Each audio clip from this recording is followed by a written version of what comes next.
name is lean. Clear? Latin word. And Greek word is spleen. Okay. Spleen is a large, कैसा है, encapsulated, bye encapsulated, capsule से बंद है। Spleen बड़ा easy है पढ़ना, यदि एक मुट्ठी पढ़ लोगे तो स्प्लीन ही याद हो जाएगी।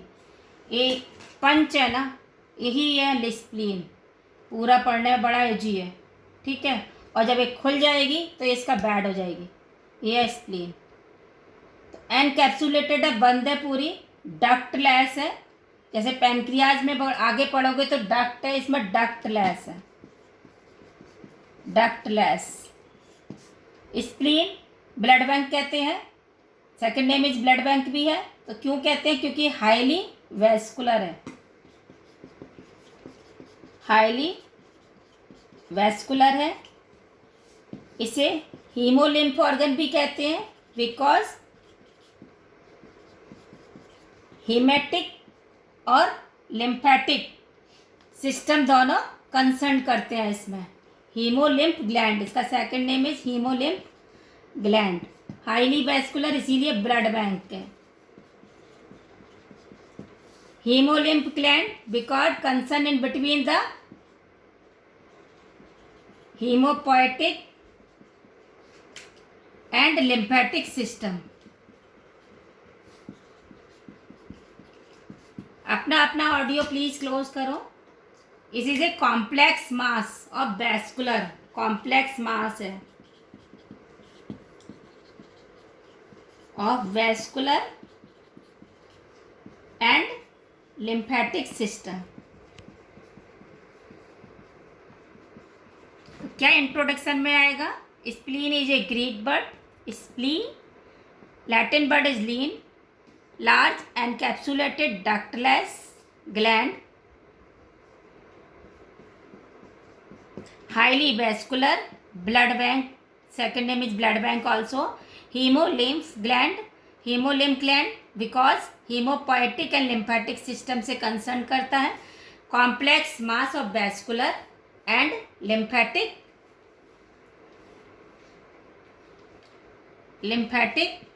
system. Clear?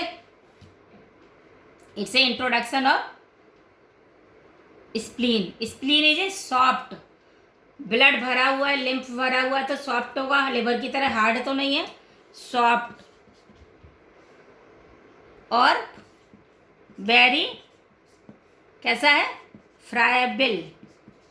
छूते ही, जैसे छुई मुई देखा है ना, छुओ तो एकदम ही पीस तुम्हारे हाथ में आ जाएगा, इस तरह से स्प्लीन है। फ्राइबल इन कंसिस्टेंसी, सॉलिड नहीं है, लिवर की तरह सॉलिड नहीं है, उठाया और खा लिया कलेजे को, ये कलेजा नहीं है, इसको तो छुए तो बेचारा पिखर जाएगा अपने आप। लिवर तो बहुत हार्ड है, मैंने नहीं पढ़ा बुक में, ध्यान नहीं मैंने दिया। लिवर सॉलिड ऑर्गन है, सॉलिड ऑर्गन है। मैं देख लूँगी उसे, मैंने तो लिवर टच करके देखा, लिवर बहुत हार्ड होता है, लिवर को तो ऑपरेशन के समय भी देखा है मैंने, इसलिए लिवर तो फ्राइबल है ही नहीं, ठीक है। Soft of very friable in consistency. Clear? It is consistency, solid है, उसमें तो पूरे हेपेटिक लोब्यूल्स भरे हुए हैं। It is secondary lymphoid organ. Secondary lymphoid organ क्या बोलते हैं इसे?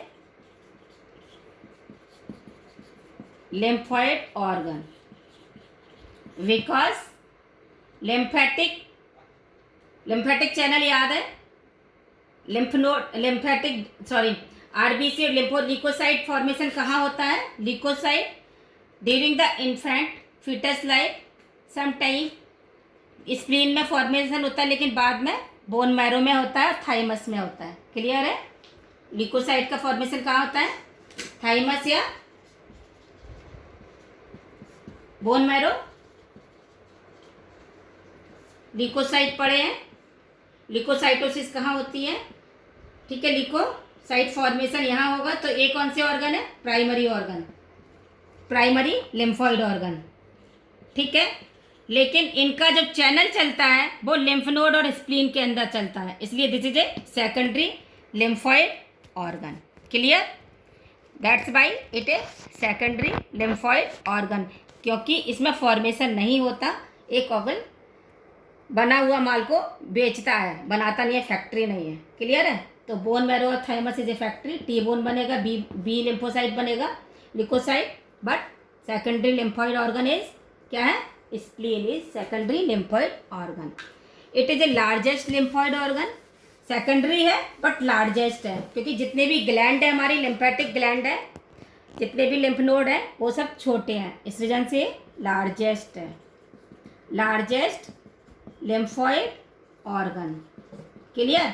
ये वाइवा में पूछा जाता है सेकेंडरी लिम्फॉइड ऑर्गन क्या है, स्प्लीन क्या है, सेकेंडरी या प्राइमरी? ये सेकेंडरी लिम्फॉइड ऑर्गन है, because this is a because not in the part of the formation of leucocyte, that's why इसे secondary lymphoid organ. Largest lymphoid organ या it's a largest lymphoid organ but secondary lymphoid organ. Clear? Leucocyte formation कहाँ कहाँ होता है? Leucocyte दो होते हैं, B और टी, बी और टी। बी का कहाँ होगा? बोन मैरो में होगा। टी का कहाँ होगा? थाइमस पर। टी का थाइमस पर होगा। तो थाइमस और bone marrow is a primary lymphoid organ, primary lymphoid organ. But बनने के बाद इनका जो चैनल चलता है, उसके बाद वो जिसमें चलता है उनको कहते हैं हम सेकेंडरी लिम्फॉइड ऑर्गन। क्लियर हो गया? Spleen is A secondary lymphoid organ. Clear है? कोई कंफ्यूजन अब किसी को? इसमें फॉर्मेशन नहीं होता। क्लियर? इसे secondary lymphoid organ, but secondary है लेकिन लार्जेस्ट है, क्योंकि लिम्फ नोड और लिम्फेटिक जितना चैनल है छोटा है, ये बड़ा है। तो lymphoid organ, largest lymphoid organ and A secondary lymphoid organ. ये बिलोंग किससे करता है?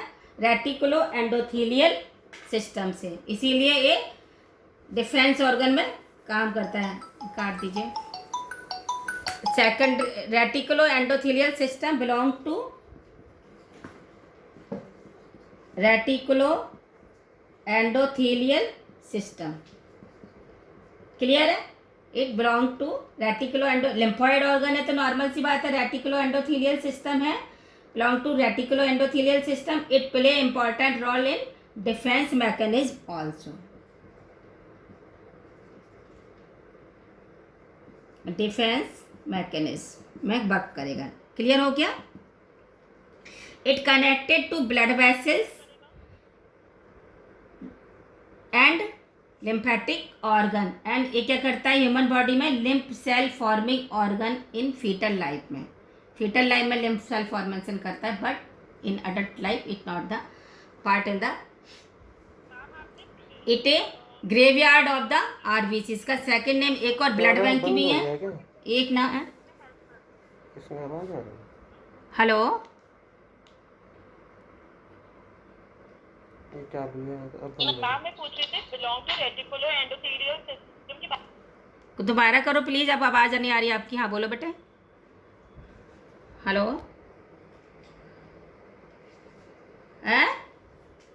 रेटिकुलो एंडोथेलियल, अब आ रही है मेरी आवाज।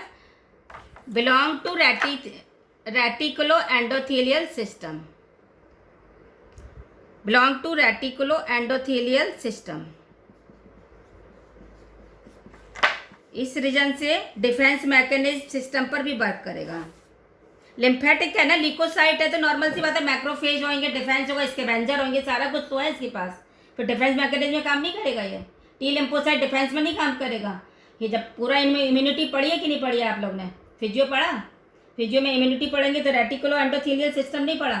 Reticulo endothelium belong to reticuloendothelial system because it's a secondary lymphoid organ, that's why it's act on also work as a reticulo endothelial system organs। Clear है?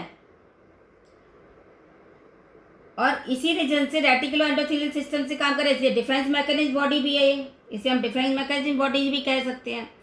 सेकंड नेम इसका एक और नाम है ग्रेवयार्ड। किसकी ग्रेवयार्ड है? Of RBC, graveyard of RBC. Defence mechanism भी इसके अंदर है, डिफेंस मैकेनिज्म बॉडी भी है इसका नाम। क्लियर है? Defence mechanism body, graveyard for RBC and blood bank. तीनों चीज़ें क्लियर हो गई? कोई कंफ्यूजन इसकी डेफिनेशन में है? Large encapsulated ductless gland, clear, highly vascular, act as a blood bank also, hemolymph gland, hemopoietic and lymphoid, concerned with the hemopoietic and lymphoid system, complex mass of vascular with and lymphatic system, soft of very friable in consistency, secondary lymphoid organ है, a largest lymphoid organ, and belong to reticuloendothelial system. That's why act as a defense mechanical system of body. Clear? It's a also graveyard for RBC. That is means destroy the RBC. Destroy the RBC. Clear हो गया? It's introduction of spleen. जैसे आपको कोई भी organ आता है तो पहले इंट्रोडक्शन लिखना है, तो उसमें इंट्रोडक्शन में आपको सारा कुछ लिखना होगा। क्लियर हो गया? आगे चले, इंट्रोडक्शन खत्म। अब शेप ऑफ आरबीसी। हाँ बोलो बेटे, किसी को कुछ पूछना है? शेप ऑफ आरबीसी मैंने आपको बताया, मुट्ठी बंद स्प्लीन की और ओपन उसका फ्लोर है, ओपन हैंड फ्लोर, बड़ा इजी है इसका। तो इसकी शेप क्या है? मुट्ठी बंद है, इसका मतलब oblong. Everyone is known oblong. Oblong mean आयताकार। Tetrahedral, flattened, shape is oblong. अब मैं आपको स्प्लीन बना के दिखाती हूँ। ये है spleen, this is spleen. Clear है? टेट्राहेड्रल दिख रही है? टेट्राहेड्रल 2 बाउंड्री से इस तरह और 2 बाउंड्री से पीछे टेट्राहेड्रल है। पिरामिड की तरह भी है, इसे इधर से देखेंगे तो पिरामिड की तरह है। टेट्राहेड्रल कार्बन देखा ना, कार्बन मीथेन पड़ी थी, मीथेन टेट्राहेड्रल शेप, तो टेट्राहेड्रल शेप। क्लियर है? टेट्राहेड्रल मीथेन की थी ना, CH H, यही शेप है ना आपकी मीथेन की। क्लियर है ना? है, ये इस शेप में है टेट्राहेड्रल। क्लियर है ना? ये टेट्राहेड्रल, इसे ऑबलोंग भी बोलते हैं,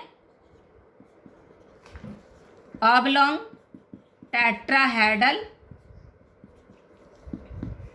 एंड बैड शेप तो नहीं है मुझे लगता, लेकिन लिखा हुआ है कई बुक में bad shape, but clench fist मुझे तो सबसे अच्छा समझ में आया। क्लेंच फिस्ट देखने में बिल्कुल लगता है clenched fist, clenched fist. And colour इसका क्या है? Dark purple in colour, dark purple in colour. ये देखो spleen, shape of spleen, this is spleen. Oblong, flattened, wedge shape, tetrahedral, clenched fist, dark purple in colour. Clear? This is a spleen. Clear देख रहे हैं? ठीक। Shape of spleen, इसे भी देखोगे तो इसके बाद में जब आगे देखोगे तो ऐसे दिखेगा। इसकी हाइलम है, ये वो पोस्टीरियर डायफ्रामेटिक सरफेस, ये इधर से देखो हाइलम है और इस तरह से दिखेगा। ठीक है, इस तरह से स्प्लीन दिखेगी आपको। आप वैसे देख सकते हो नेट वगैरह पे भी, 3D वगैरह मैं आपको यहाँ शेयर कर दूंगी, बड़ा ईजी है। वैसे मैं आपको बना के बिल्कुल दिखाती हूँ स्प्लीन बहुत अच्छे से। अब स्प्लीन को याद करने का मेन तरीका है, बॉडी में ये कहाँ पर है, कैसे है। स्प्लीन के लिए सबसे अच्छा फंडा है, ये है गैस्ट्रिक है आपका, स्टमक है, यहाँ पर रिब्स है। इसमें सबसे पहले याद कर लो ऑड न्यूमरल 1 3 5 7 9 10 9 11 याद कर लो, 10 11 याद। क्लियर है? 1 3 5 7 9 10 11। 1 is thickness, 3 is breadth, 5th is length, 7th is weight, 9 to 11 ribs.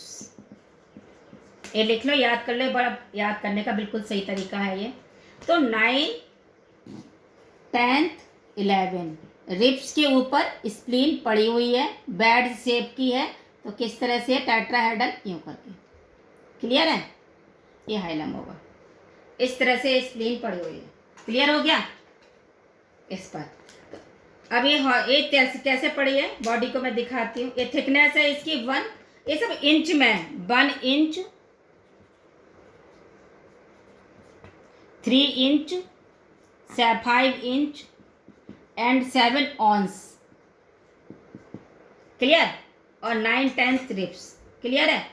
इसका मतलब क्या हुआ, ये है मेरे हाथ में ऑन्स, हाँ ऑन्स, ऑन्स, OUNCH, OUNCH, ऑन्च। ठीक है, पॉन्ड भी बोलते हैं ऑन्च। ये हो गए क्लियर। अब ये है स्प्लीन। तो थिकनेस तो इसकी समझ आ गई, 1 इंच है, ब्रेड्थ की समझ आ गई, 3 है लॉन्ग, 5 है वेट, 7 ऑन्स है। क्लियर? अब ये किस पे पड़ी है, ये मेरा खुला हाथ इसकी क्या है, फ्लोर। मैंने बताया बंद हाथ स्प्लीन का, खुला हाथ इसकी फ्लोर का। तो फ्लोर या छत समझ लो, बंद हाथ, खुला हाथ, छत का या फ्लोर। तो ये 9th, 10th, 11th, 12th, ये 4 रेप्स हैं, 9th, 10th, 11th, 12th। ठीक है, 9 ही आ रहा था, 9 से याद रहेगा, 9, 10, 11, 12। तो 9th, 10th, 11th पे इस तरह फिस्ट रखी हुई है स्प्लीन। समझ में आ रही है आपको? अब ये स्प्लीन मेरे हाथ पर इस तरह, ये 9th, इस रिप्स को समझो, रिप्स के ऊपर ये स्प्लीन यूँ करके रखी है। This is A position of spleen. कहाँ पे रखी है? 9th, 10th, 11th पर। अब 9th, 10th, 11th पर ऑब्लिक है, ये भी तुम्हें दिखाई दे रही है, सीधी तो नहीं है ये स्प्लीन, ऑब्लिक है। ऑब्लिक रखी है, 10th है, 10th के साथ ये एंगल बनाती है, हॉरिजॉन्टल एंगल का 45 एंगल।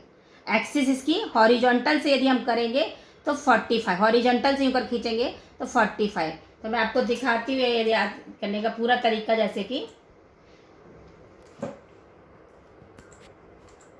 ये देखो, ये वर्टिब्रा है, तो ये एंगल है 45 एंगल का स्प्लीन ऐसे बनाती है 9th रिब के साथ में। यहाँ पे ये 45 का ये वाला एंगल बनता है। ये हॉरिजॉन्टल से 9th रिब जब बना रही है 45 का एंगल है, और रिब्स इस तरह रखी हुई है। क्लियर है? इसे ऑन द 9th रिब पर इस तरह रखी है। ठीक, ये दिखा दो। कोई कंफ्यूजन इसमें? रिप्स की पोजीशन, तो फिर क्या है, पोजीशन ऑफ रिप्स क्या है, ये क्लियर हो गया, यहाँ से याद हो गया, इसे हटा दें मैं आपको। ठीक है, अब पोजीशन ऑफ रिप्स, शेप हो गया, कलर हो गया, मार्किंग हो गई इसकी, वेट लेफ्ट मार्किंग हो गई। ठीक है, अब उसके बाद ऑन द किस पोजीशन पे पड़ी है, किस में, एब्डोमेन के किस पार्ट में है ये, लेफ्ट क्वाड्रेंट में होगी, लेफ्ट क्वाड्रेंट में है। और किस में है, 4 क्वाड्रेंट होते हैं, right, left, upper and lower. तो लेफ्ट अपर में है, लेफ्ट अपर क्वाड्रेंट में पड़ी हुई है। वहाँ पे भी किस में है, left hypochondrium and epigastrium, cover the left hypogastrium and this is A 9 part of ribs, 9 parts of abdomen. तो स्प्लीन कहाँ पर है, दिस इज, ये वर्टिब्रा होगा, वर्टिब्रा से यहाँ से 4 सेंटीमीटर है। और मिड क्लेविकुलर, यहाँ पे यदि ये बॉडी यदि लेंगे तो उसका हैंड का मिड क्लेविकुलर लाइन होगी ये mid axillary line, mid axillary line, इसके एंटीरियर 3 सेंटीमीटर। इस बीच में ये रिप्स इस तरह से मेरी स्प्लीन पड़ी हुई है। This is A tetrahedral in shape. Clear? एक मिड क्लेविकुलर लाइन, ये रही क्लेविकुलर लाइन, और ये है mid axillary line. Mid axillary line से 3 एंड क्लेविकुलर के 4, क्लेविकुलर से नहीं, ये रिप्स से, सॉरी, ये है थोरेसिक रिप्स, थोरेसिक रिप्स से 4 सेंटीमीटर। ठीक है, तो ये पहले याद कर लो, लेफ्ट को अपर क्वाड्रेंट में है, उसके बाद इसने लेफ्ट हाइपोकॉन्ड्रियम एपिगैस्ट्रियम को कवर किया हुआ है। लाई किसके नीचे है ये, इसके ऊपर क्या था, स्टमक होगा यूं करके,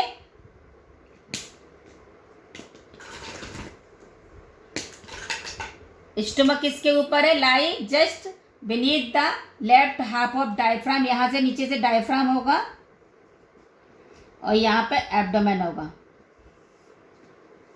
क्लियर है? अभी पूरा मैं दिखाऊंगी आपको। और क्लोज किसके है ये, तो पोजीशन इसकी लिख सकते हैं, इसे फोटो दे दो या तो पोजीशन इसकी लिख लो आप। It is just beneath the left half of the diaphragm, close to 9th 10th 11th ribs. Clear हो गया? बिटवीन किसकी आया, fundus of stomach and diaphragm, मैंने बताया डायफ्राम के नीचे ऊपर से फंडस है।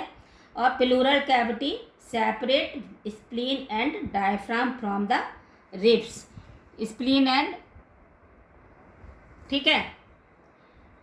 क्लियर हो गया? एक्सिस इसकी क्या है, ऑब्लिक पड़ा है, lie oblique, axis of spleen directly downward. Clear हो रहा है? डाउनवर्ड इस तरह से है, डाउनवर्ड है एक्सिस इसकी। एक किसने अपनी वीडियो ऑडियो खोला हुआ है, ऑडियो क्लोज करिए, सारे लोग ऑडियो क्लोज करिए। ये लोग बीच में आते हैं और ऑडियो अपना खोलते हैं, किसने खोला हुआ है? झलक, आपका ऑडियो बेटा खुला हुआ है। और किसका है?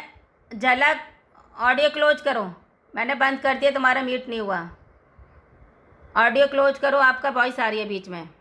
और किसका खुला है, बंद करो इसे, डिस्टर्बेंस हो रहा है, काफ़ी डिस्टर्बेंस बेटे, काफ़ी डिस्टर्बेंस हो रहा है। स्प्लीन ऑब्लिक है, axis of spleen is directed downward, forward and laterally, axis lie along the 10th rib making 45 angle with horizontal plane. Clear हो गया? ये सारा मैं आपको क्लियर करा चुकी।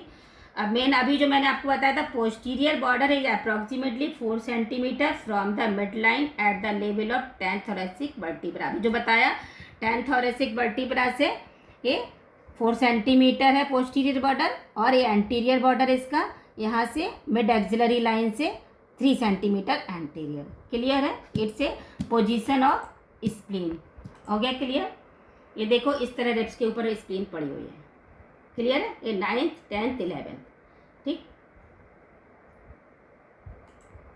इससे डायफ्राम है, ये डायफ्राम है, डायफ्राम से सेपरेट कर रही है स्प्लीन, डायफ्राम इस प्लूरल कैविटी को। क्लियर है? ये प्लूरल आपको मैम ने पढ़ाया हो, कॉस्टो डायफ्रामेटिक रेसिस वगैरह ये है, ठीक है? क्लियर हो गया?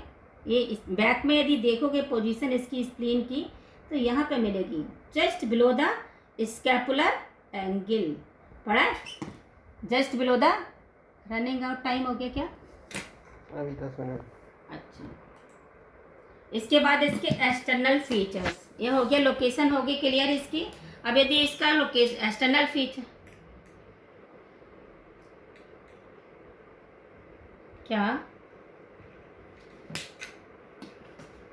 ये बताया ना आपको, ये बताया आपको यहाँ से, ये है थोरेसिक वर्टिब्रा से 4 सेंटीमीटर, अभी मैंने बॉर्डर पढ़ाया नहीं इसलिए इसे बहुत ज़्यादा मार्क नहीं किया, 4 सेंटीमीटर डिस्टेंस पर है, और मिड एक्सिलरी लाइन से 3 सेंटीमीटर डिस्टेंस पर है।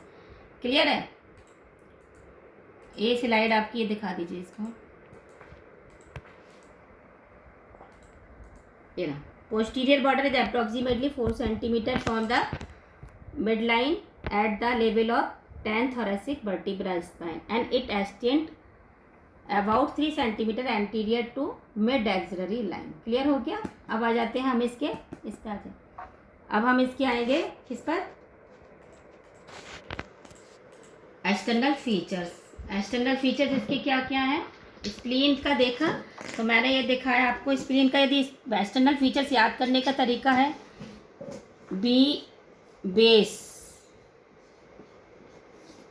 बेस याद कर लोगे तो स्प्लीन याद, स्प्लीन बड़ा इजी है, बॉडी, पूरे बॉडी से आप याद कर सकते हो। जैसे मैंने उसका फंडा बताया आपको, 1 3 5 7 9 2 11 9 10 11, ठीक है ना? ऐसे ही इसका स्प्लीन का बेस है, बेस कितनी है, 3 A for 2 302 32222, ठीक है? B फॉर बॉर्डर,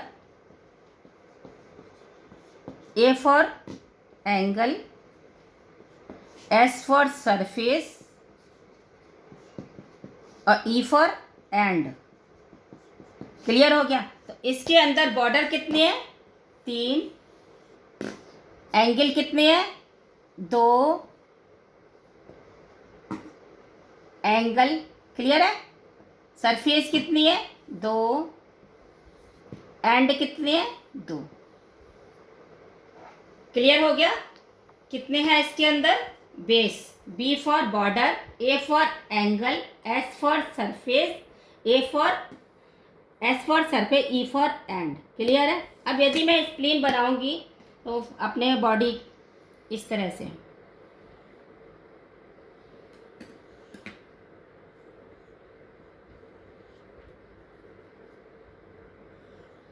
इस तरह से स्प्लीन बन जाएगी। टेट्राहेड्रल शेप लग रहा है, बिल्कुल क्लियर है। स्प्लीन बनेगी। अब इसमें क्या लग रहा है आपको, मैंने बताया इस तरह से बॉडी पर रखा है। 9th 10th 11th रिब्स के ऊपर रिब्स इस तरह रखी हुई है, लाई ऑब्लिक पड़ी है, 45 एंगल बना रही है। ये पूरा स्प्लीन की पोजीशन है। अब मैं स्प्लीन को पढ़ने बैठूंगी तो मेरे को क्या दिखाई दे रहा है इसमें, 3 बॉर्डर, 1 2 और 1 3 दिखाई दे रहे हैं। 3 बॉर्डर, एक क्या है, 3 बॉर्डर। क्लियर है। ये कौन सा बॉर्डर है, सुपीरियर है। एक ये कौन सा है, इन्फीरियर, सॉरी सुपीरियर, ये ऊपर, ये superior, intermediate and inferior. 3 border कौन कौन से हैं, यहाँ लिख लें। बॉर्डर 3 सुपीरियर और इंटरमीडिएट और 3rd इन्फीरियर। क्लियर हो गया। सुपीरियर, इंटरमीडिएट एंड 3rd क्या है, इन्फीरियर। क्लियर है। एंड 2 दिखाई दे रहे हैं, ये पोस्टीरियर एंड दिखाई दे रहा है और ये एंटीरियर एंड। क्लियर है। तो इसमें भी देखो ये पोस्टीरियर एंड है और ये क्या है, एंटीरियर एंड। एंड कितने हैं, 2 हैं, एंटीरियर एंड पोस्टीरियर।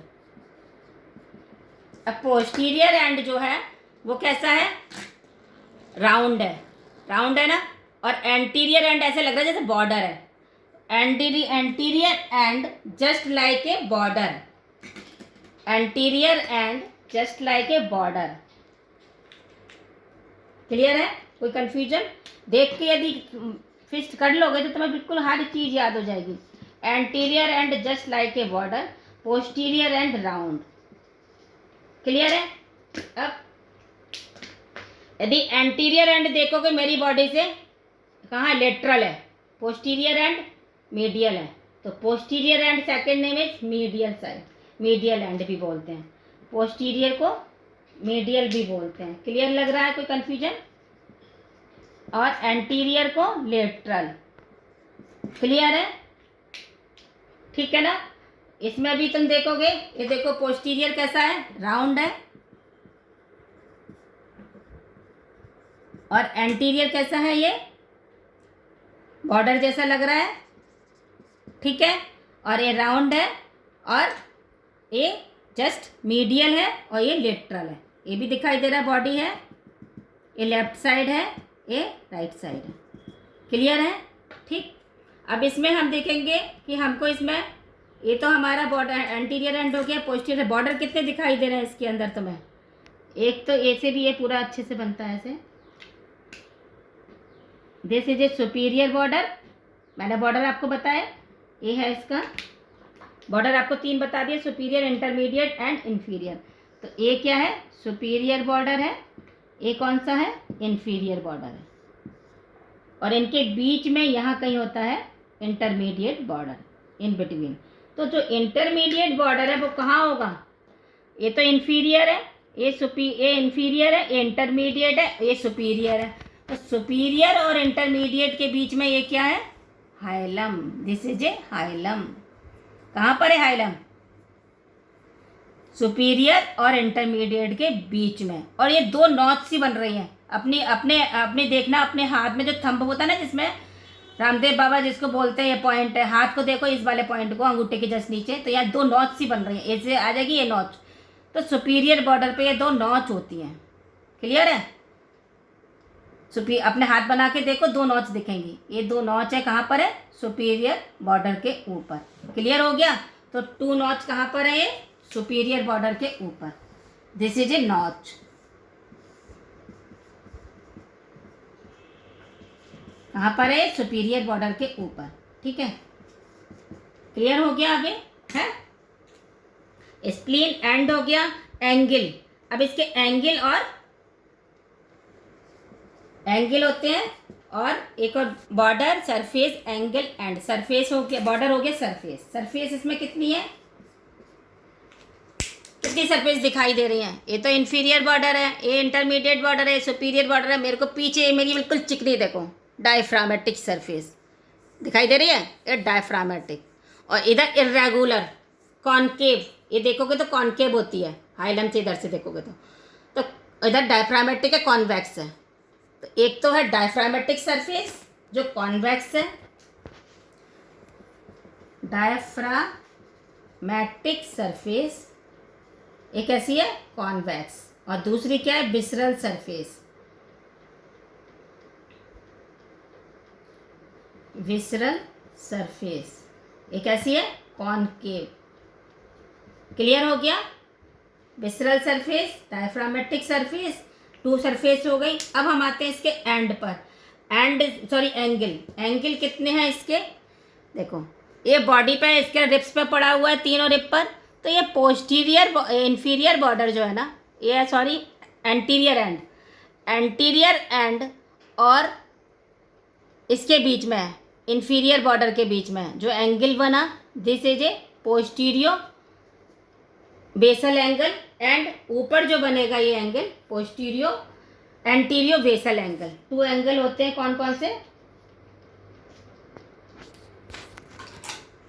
हटा देती हूँ, सारा आपको समझ आ गया ऊपर से? खत्म होने वाला है। अच्छा,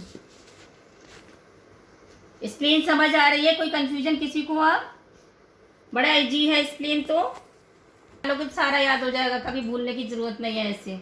ठीक है, यदि मैं इसका ऑलरेडी टीएस लूँगी, यहाँ से लाइन करके टीएस करूँगी, तो मेरे को क्या मिलेगा?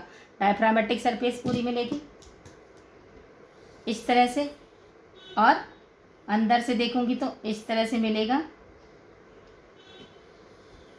This is A hilum, this is A diaphragmatic surface.